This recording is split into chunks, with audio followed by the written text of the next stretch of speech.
Alors, je Donc voilà, mercredi 14 au salon infirmier. Je suis désolé, nous sommes désolés de venir vous Donc embêter intervention de la chercher CGT. l'information. Mais en fait, nous on a besoin, alors moi je me présente, je suis à la CGT, mais je suis aussi infirmier de coordination. J'ai été aussi dans les perspectives de faire ce cursus. En réalité, aujourd'hui, à l'assistance publique, nous sommes l'hôpital, le premier employeur en Île-de-France, 75 000 agents. Et en fait, aujourd'hui, nous, à la PHP, Air France, puisque vous en avez entendu parler ces derniers temps, pour nous, c'est tous les ans. Tous les ans, c'est 3 000 emplois qui ont disparu depuis 10 ans, dont 30 000 emplois. Et en réalité, dans les services, aujourd'hui, il manque du personnel, ça manque de moyens. Nos patients sont de moins en moins bien pris en charge, non pas à cause de nos soignants, puisque nous avons les compétences, nous sommes sur le terrain, mais ce sont des décisions politiques. Et vous parliez de la loi santé, la loi Touraine qui va être mise en place est une catastrophe. Elle accentue encore pire que la loi Bachelot qui était déjà une hérésie et on demandait l'abrogation. Donc ça va enfoncer le clou dans nos hôpitaux et dans vos pratiques au quotidien. Alors j'imagine que parmi d'entre vous, il y en a aussi il y a des libéraux. Et par exemple, vous voyez bien ce qui va vous arriver, c'est que l'ARS essaie de négocier avec un forfait pour les libéraux, de façon à ce que les actes ne soient plus comptabilisés en fonction de leur spécificité, mais sur un forfait. Et je pense bien que les libéraux aujourd'hui vont commencer, parce que je vois que là-bas il y a un des intitulés des articles, les IDEL s'inquiètent, mais en réalité ce projet-là, il est là depuis plusieurs années sous le coup de l'ARS et donc il va vous arriver de plein fouet. Je vais revenir sur la situation de la paix. Aujourd'hui, les hôpitaux publics, notamment Saint-Antoine, Béclair, Salpêtrière, HEGP, hospitalisation à domicile, c'est 36 sites, la PHP. Donc vous avez forcément un lien avec un de ces sites. Aujourd'hui, Monsieur Hirsch, le directeur général, qui est le complice de Madame Touraine, qui est la coupable, applique un plan d'austérité. Tous les ans, c'est 160 millions d'euros d'économies. Depuis 4 ans, l'assistance publique a déjà fait 600 millions d'euros d'économies. Cette année, Martin Hirsch doit faire 160 millions. Il lui manque 30 millions d'euros d'économies à faire. Donc il a décidé de taper dans nos RTT, dans une remise en cause de la réduction du temps de travail. Aujourd'hui, il faut savoir que les RTT ne peuvent pas être pris par les soignants. Il y a un compte, ce qui s'appelle un CET, un compte épargne-temps, où s'accumule 1 million de jours.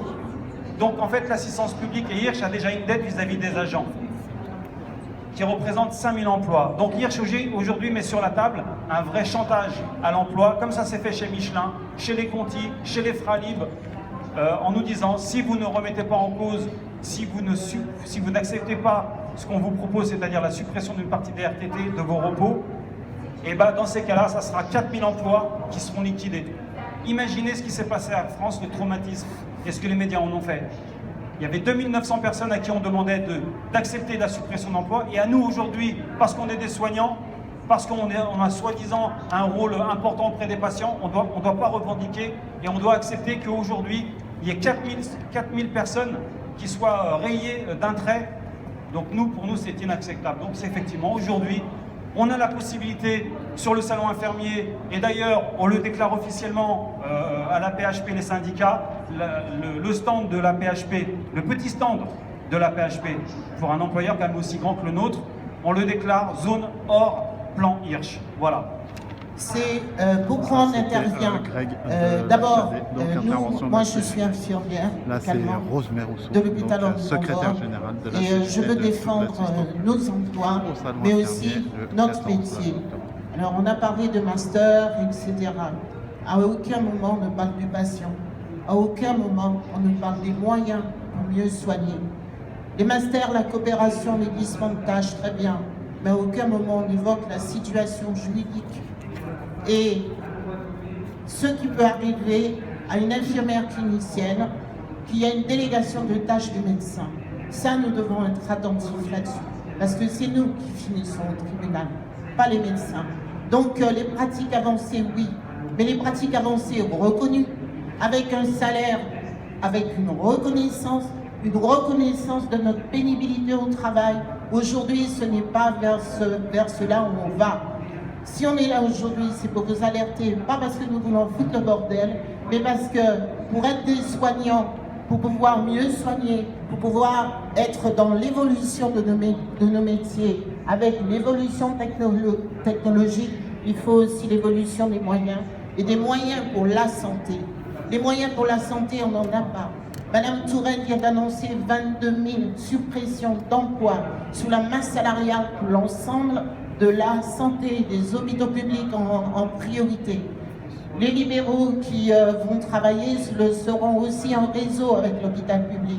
Et la première porte d'entrée que sont les urgences, ils ont prévu de supprimer 10% des services d'urgence.